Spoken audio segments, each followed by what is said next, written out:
Reducing youth suicide is a national public health priority. LGBTQ+ youth, those who are lesbian, gay, bisexual, transgender, queer, and questioning youth, and of other diverse gender identities and sexualities, are at especially elevated risk. Feeling safe and supported in school is an essential part of preventing youth suicide, but many schools in New Mexico have little or no supports for LGBTQ+ youth in place. School nurse leaders across the state of New Mexico saw this dilemma firsthand and reached out to researchers they knew to make the Reducing LGBTQ+ Adolescent Suicide, or RLAS, study happen. When this study was born, it came out of a group of caring professionals who knew that our LGBTQ youth were not being served appropriately, either with school health or mental health services. Probably the most important thing that came out of it were the collaborations and networking and ideas to serve students from all walks of life with all differences, and to ensure that they had a voice, and still do.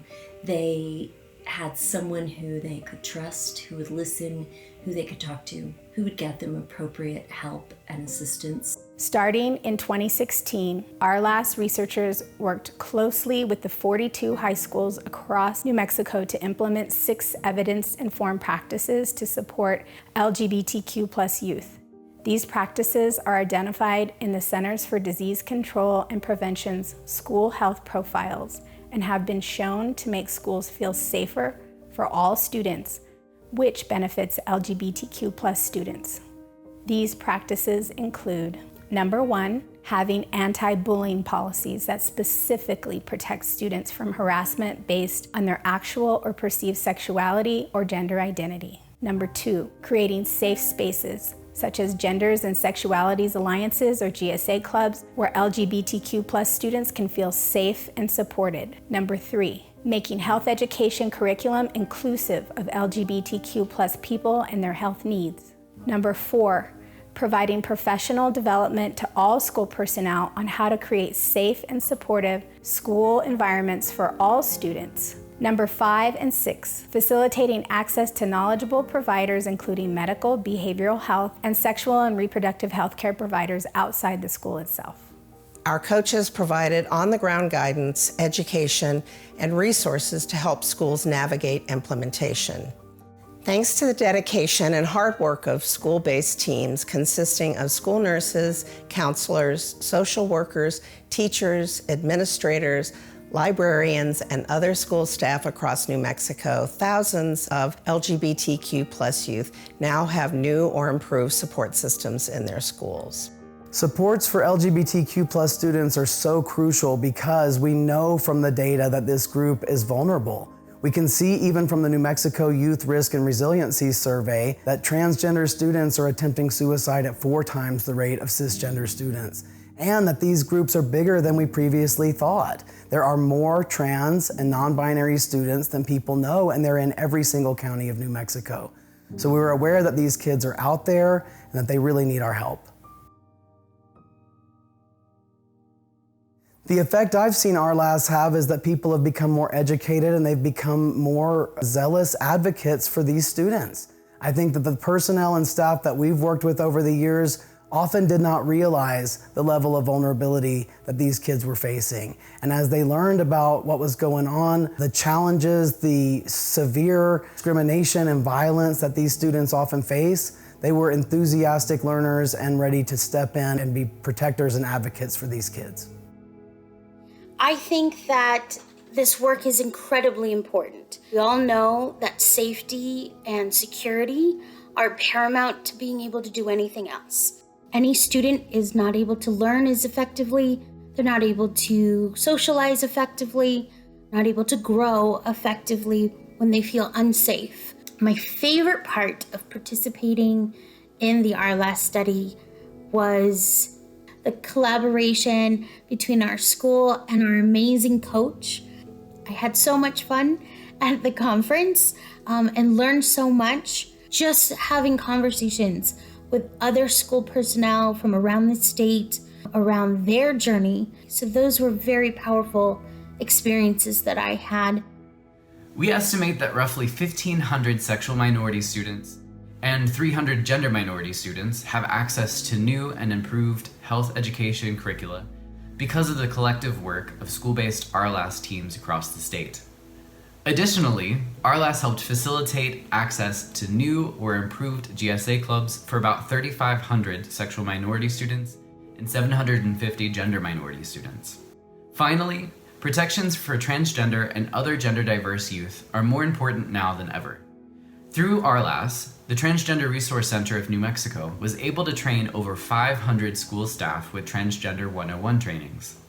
And these numbers are only a small piece of what the study accomplished.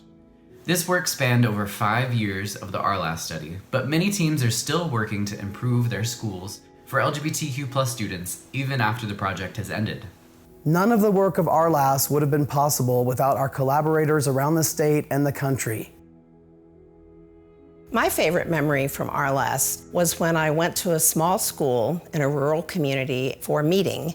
A young trans man found the courage to step forward and let his principal and others in the school know that what they thought they were doing for LGBTQ+ students was not enough, and that he felt unsafe, and that these were the things that they needed to do to improve the safety at that school.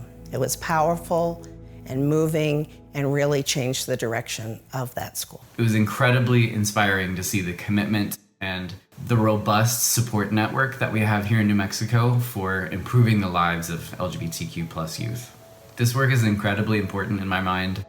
Our youth is where a lot of our lifelong outcomes come from. The experiences that we have as a kid, as a high schooler, really shape who we are for the rest of our lives. And especially for LGBTQ+ kids, feeling accepted, feeling supported, feeling like being who you are is okay, early on in life can have really long-lasting positive effects for health, mental health, your career.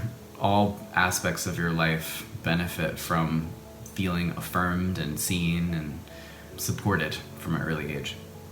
One of the biggest changes I've seen over the past 5 years is just the amount of information that teachers and social workers and school counselors and principals have now about how to interact respectfully and more comfortably with kids of diverse gender. And in general, just a larger degree of tolerance, because with education comes understanding, and with understanding comes tolerance and acceptance. And that's the foundational piece of preventing suicide, is for every young person to feel accepted and cared for. Supports for LGBTQ+ students in New Mexico are important because these students are important to us. These students are in our families, they're in our workplace, they're in our neighborhoods, and they matter.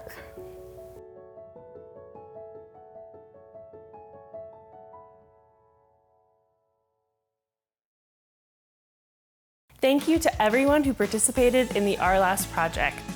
You all put so much time and energy into making lasting change for LGBTQ+ students at schools across New Mexico. All of you gave up precious time before, during, and after school hours to meet and work towards implementing these evidence-informed practices. Your teams overcame obstacles and persevered through COVID-19 distance learning, and you showed with your actions how valued each and every LGBTQ+ young person is. You are what make RLAS a success.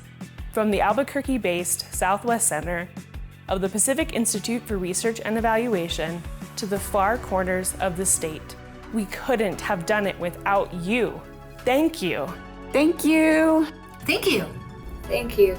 Thank you. Thank you. Thanks so much. Gracias.